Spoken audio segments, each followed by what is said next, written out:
much has already happened in the first half, and the acceptance speeches have been on fire.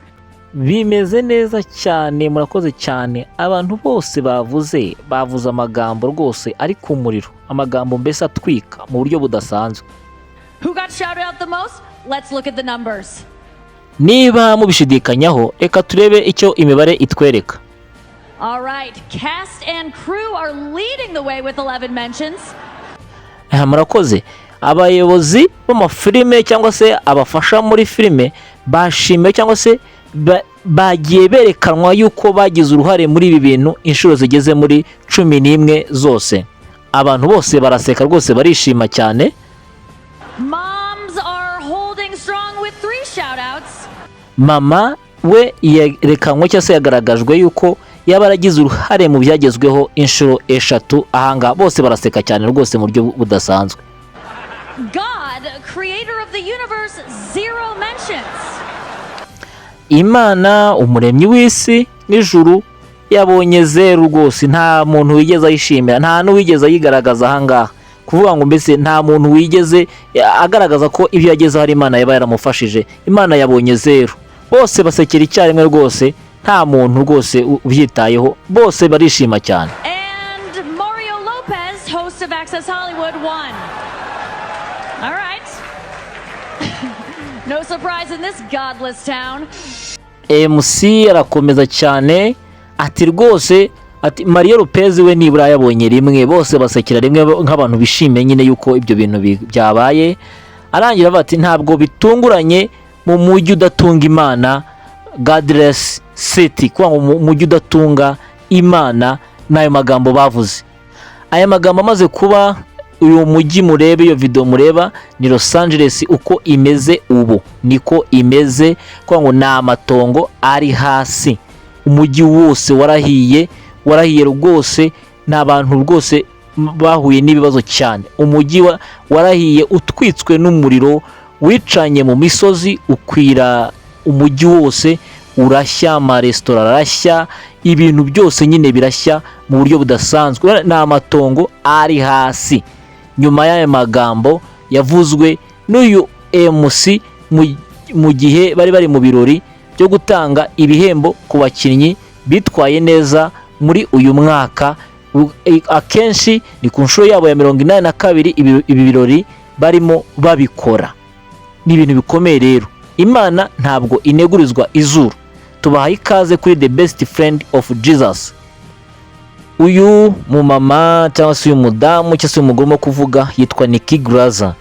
Uyu mudamu yarayoboye ibirori byabaye ku itariki 5 z'ukwezi kwa mbere muri Amerika, muri Los Angeles, aho barimo bahemba abantu bitwaye neza mu bihembo by'amafilime, amakomedi, amafilime y'amaseri ari atarangira ibice none n'amafilime akorwa akarangira. Aho ngaho nibwo batangaga ibihembo muri icyo gihe.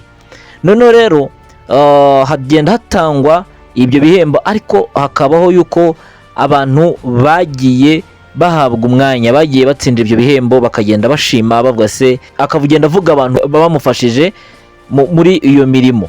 Ariko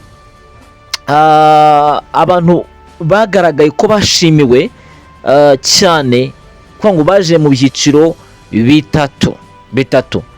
Abambere ni abavuze ku bantu babafashije, yes, abagiye b'intervena cyangwa se bagaragara mu bikorwa babashe kugeraho, kwa ngo babaye abambere. Nibo bageze amajwi 11, kwa ngo mbese abagiye babafasha. Noneho undi muntu wagarutse hafi mu bashimiwe cyangwa se wahise ukurikiraho ukabona amanota ya kabiri cyangwa se waje mu cyiciro cya kabiri ni mama nkuko mubona ahangaha kuri screen. Kuvuga ngo umuntu akavuga ati kuba narageze kuri ibi ngibi ni mama wamfashije, niyo mpamvu ngeze kuri ibi ngibi. Muri ubwo buryo ibyo bagenda babitangaza gutyo. Noneho baramanuka baragenda bagera kuri Mario Lopez, ni umwe mu bayobora amafilime, ni umudirector uba muri Amerika hariya Hollywood, hariya muri California. None rero nawe mu bamushimiye ngo yabonye ijwi rimwe niwe muntu wabashije kumuvuga.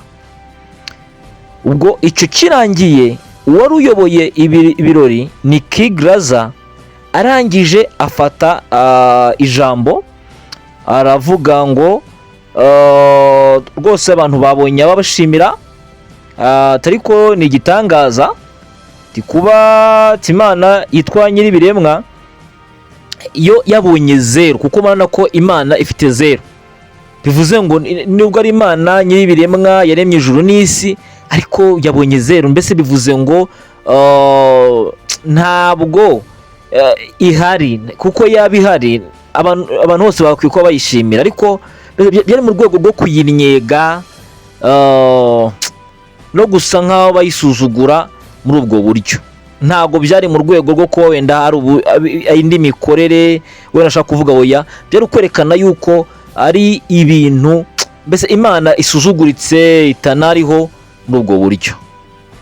Ubwo rero nyuma kwangwa amasaha 48 atarashira, ubwo urumva ni nko ku itariki ya 7 gutyo cyangwa 6 bishyiriye ya 7, nibwo umuriro wicanye mu misozi ya California ahanga Los Angeles.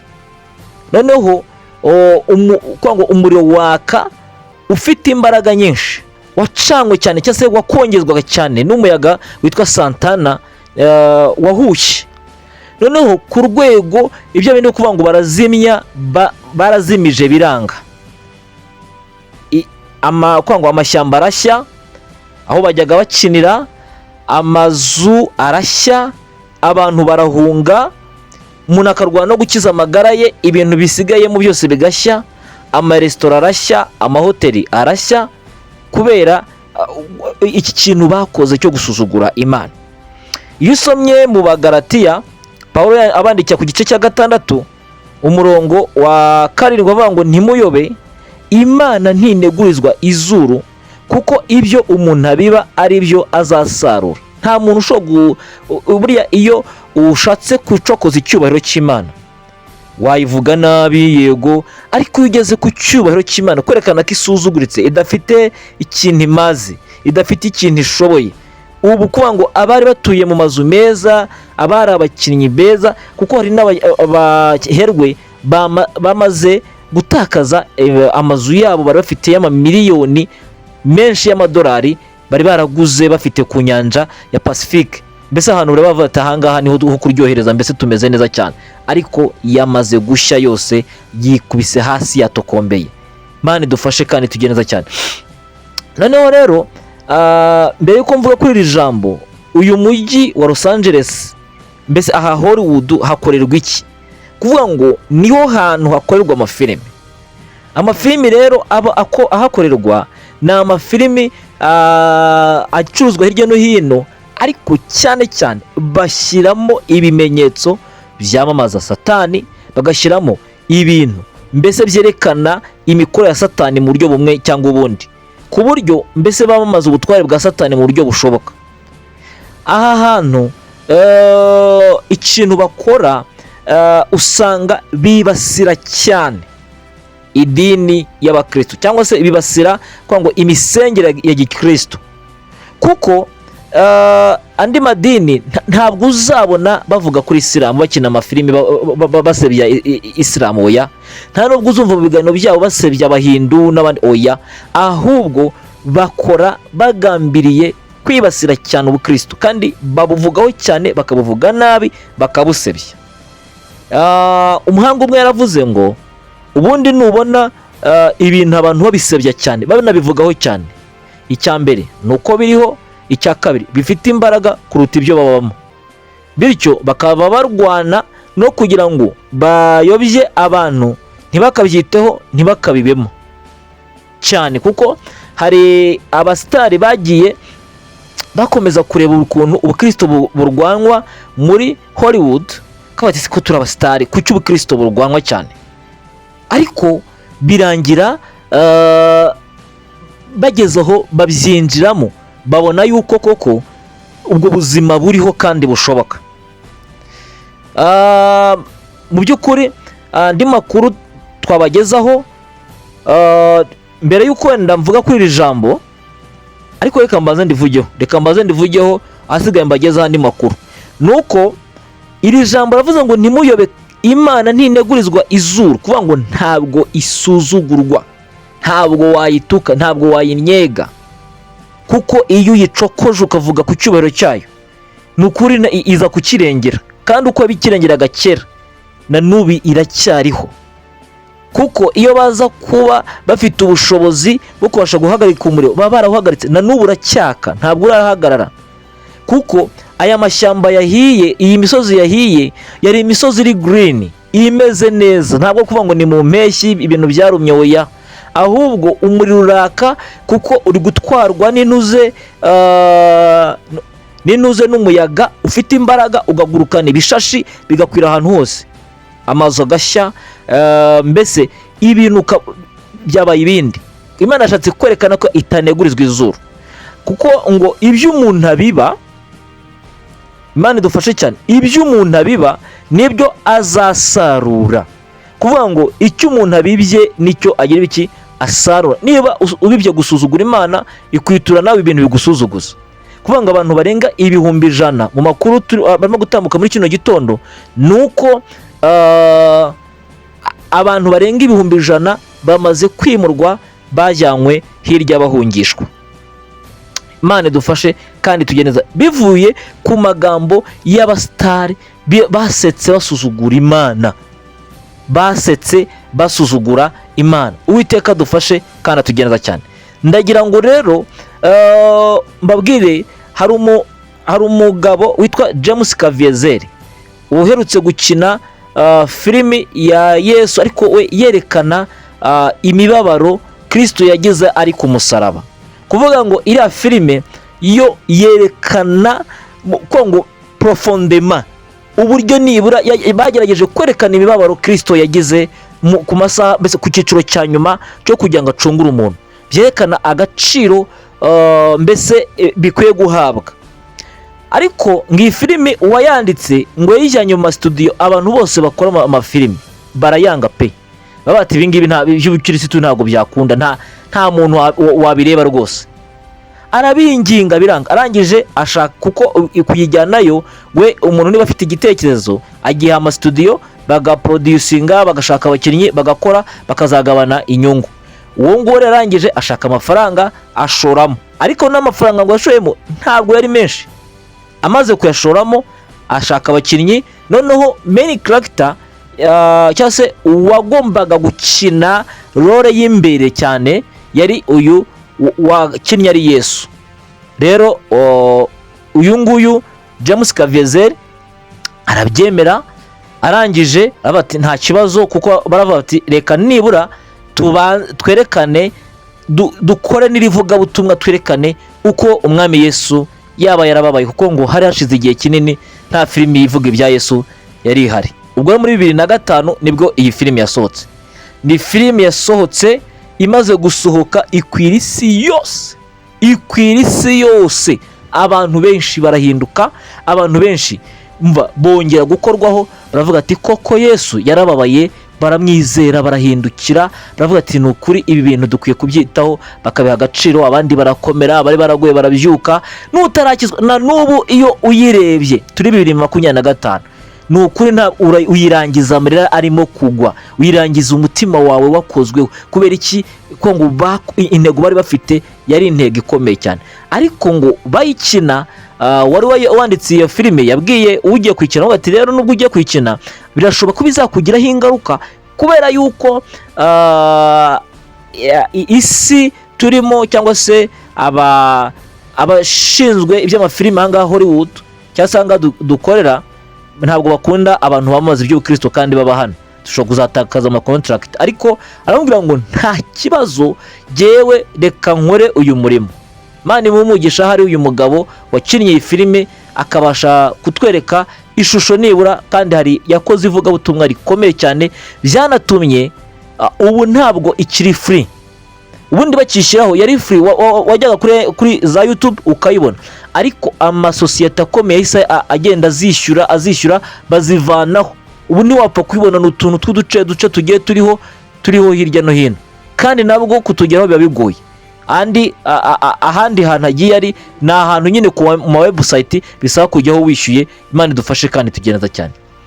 Icyo nshaka kuvuga rero, mwene data, nshuti yanjye, ahantu uri ongera utekereze ngo jyewe Imana tubanye dute, ese nyifata gute, ese mbese mbanye nayo gute? Kuko iyo ukora ibintu byo gusuzuguza Imana, iyo ukora ibintu bimeze nko kumwaza Imana, ni ukuri irakwitura, irakwiyereka, ikakwereka ko ihari. Imana idufashe tugenza cyane. Kuko mwagiye mubibona, hahoze ari umujyi uryoshye, ariko ubu ni amatongo, wagira ngo ni intambara yahabereye, kuko amazu yose ari hasi y'ama etaje, mbese ibintu byose hari amastudio yahiye n'ibindi byose biri hasi. Imana idufashe tugenza cyane. Hahiye inyamaswa nyinshi, hapfuye n'abantu bamaze kuba 26, ariko abahanga bari kuvuga ko yaba ari imibare mike irimo kwerekanwa, kuko uyu muriro ukuntu wagiye waguka, hari abantu waguye gitumo batarava mu mazu kugira ngo babashe gusohokamo. Rero ariko reka twakire iyo baduhaye, ariyo dutangaza. Ni 26 bamaze kugaragazwa, abagera mu bihumbi 100 barahunze kandi bari kugenda barenga. Noneho kandi umuriro uracyakomeje kuko uri gukwira iyo misozi, kuko umuyaga ntabwo urahagara. Mbese ahantu bafataga nk'ubwiza nyaburanga, kuko bari batuye mu kibaya no mu misozi iciye bugufi, ariko yitegeye inyanja ya Pacifique. Rero kuvuga ngo aho niho bakoreraga hitwa ngo ni Hollywood, ariko nuko ngo nicyo kimenyetso cya Hollywood cyaratatswe n'umuriro kirashya, kubera amagambo yo kwihenura no kwiyemera ku Mana. Bamwe bakavuga ngo byaba ari abantu ngo bahatwitse n'ibindi nk'ibyo, ariko ntabwo ari icyo, ahubwo byavuye ku magambo yavuzwe n'uyu mukobwa, ariko abantu bose bagaseka, nta n'umwe wigeze utanga commentaire byerekana gusuzugura Imana. Nukora ibintu byo gusuzugura Imana rero, Imana izakwitura, kuko ijambo ravuze ngo kuko ibyo umuntu abiba ari byo azasarura. Ndagira ngo rero dusoreze ahanga iki kiganiro, ariko nkubwira ngo wubahe Imana, ubane nayo, kuko itazabura kukugira neza. Kandi ibyo umuntu abiba nibyo azasarura. Nubiba ibyiza uzasarura ibyiza, nubiba ibibi nibyo uzasarura. Imana ibahe umugisha. Nyagasani Uwiteka abarinde, abakomeze, kandi mugire impagarike n'ubugingo muri hose. Ibihe byiza. Shalom, shalom.